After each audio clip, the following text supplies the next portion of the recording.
Wassalamualaikum warahmatullahi wabarakatuh. Bapak Ibu pengawas, Bapak Ibu kepala sekolah, dan Bapak Ibu guru yang hebat. Pada kesempatan ini kita akan belajar bersama tentang bagaimana garis besar kurikulum merdeka. Seperti apa garis besar kurikulum merdeka itu? Mari kita simak materinya.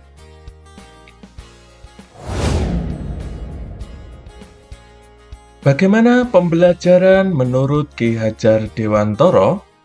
Pembelajaran sesuai dengan tingkat kemampuan siswa atau teaching at the right level merupakan pendekatan pembelajaran yang berpusat pada kesiapan belajar siswa, bukan hanya pada tingkatan kelas.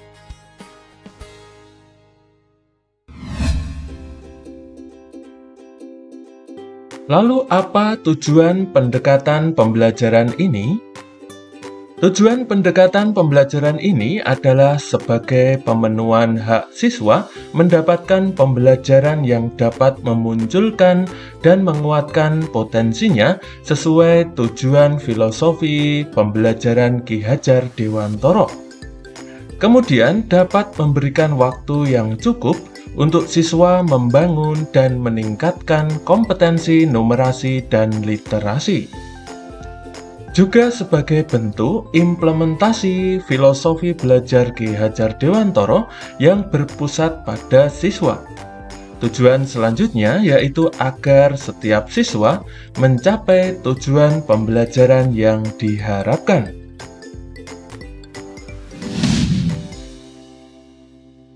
Lalu bagaimana penerapan teaching at the right level ini? Yang pertama, dengan asesmen awal pembelajaran dan penyesuaian tujuan pembelajaran. Pembelajaran diawali dengan pemetaan kemampuan prasyarat agar dapat merencanakan tindak lanjut yang tepat, termasuk melakukan penyesuaian tujuan pembelajaran.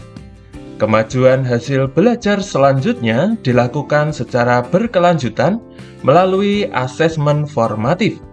Siswa yang belum mencapai capaian pembelajaran mendapatkan pendampingan agar mencapai capaian pembelajarannya. Penerapan yang kedua yaitu dengan pembelajaran berdiferensiasi. Siswa dalam fase perkembangan yang sama bisa memiliki tingkat pemahaman dan kesiapan yang berbeda.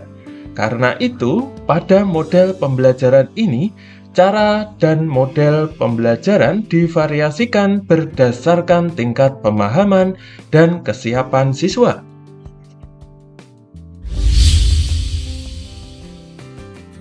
Lalu, apa yang dimaksud dengan fase perkembangan? Fase atau tingkatan perkembangan adalah capaian pembelajaran yang harus dicapai siswa yang disesuaikan dengan karakteristik, potensi, serta kebutuhannya. Fase adalah pengelompokan siswa berdasarkan capaian perkembangan pada suatu periode, ditandai oleh beberapa karakteristik fisik, sosio-emosional, atau kognitif tertentu. Fase juga digunakan sebagai informasi ketersediaan waktu untuk mencapai sebuah CP. Fase dan jenjang kelas yaitu terbagi menjadi 6 fase.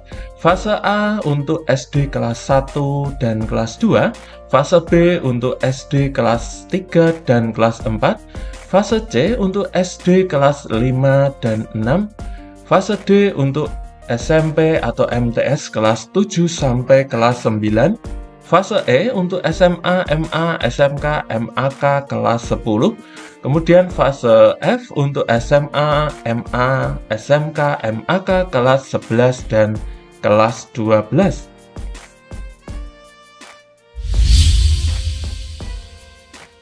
Bagaimana cara menentukan kemajuan hasil belajar siswa? Kemajuan hasil belajar siswa dilakukan dengan evaluasi pembelajaran atau asesmen. Siswa yang belum mencapai capaian pembelajaran akan mendapatkan pendampingan agar mencapai capaian pembelajarannya.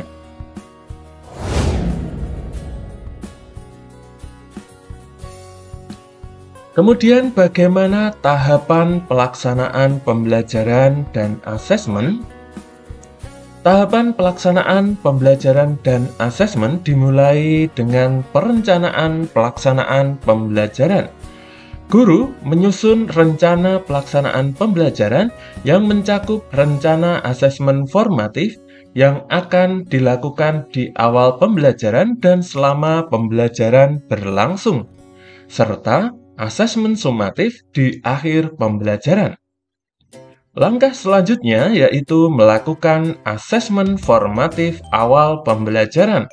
Asesmen di awal pembelajaran bertujuan untuk menilai kesiapan masing-masing siswa untuk mempelajari materi yang telah dirancang. Berdasarkan hasil asesmen, guru memodifikasi rencana yang telah dibuatnya dan membuat penyesuaian untuk sebagian siswa. Berikutnya yaitu pelaksanaan pembelajaran.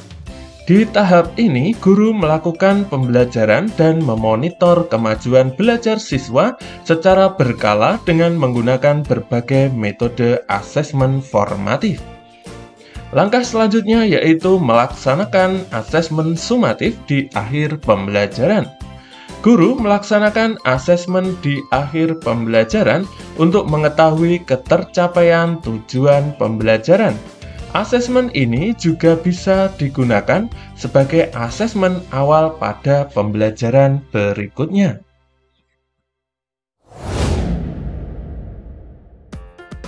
Untuk mendukung implementasi kurikulum Merdeka, pengorganisasian pembelajaran perlu diperbaharui.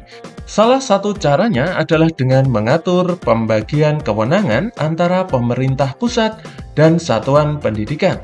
Adapun kewenangan pemerintah pusat yaitu menyusun struktur kurikulum, membuat profil pelajar Pancasila, menyusun capaian pembelajaran, serta menetapkan prinsip pembelajaran dan asesmen. Sementara kewenangan satuan pendidikan atau kewenangan sekolah yaitu menyusun visi, misi, dan tujuan sekolah, membuat kebijakan lokal terkait kurikulum, melaksanakan proses pembelajaran dan asesmen, melakukan pengembangan kurikulum operasional di satuan pendidikan, serta melakukan pengembangan perangkat ajar. Bapak Ibu, demikian materi garis besar kurikulum Merdeka. Semoga bermanfaat dan dapat menambah wawasan kita semua. Terima kasih atas perhatiannya. Kami akhiri, wassalamualaikum warahmatullahi wabarakatuh.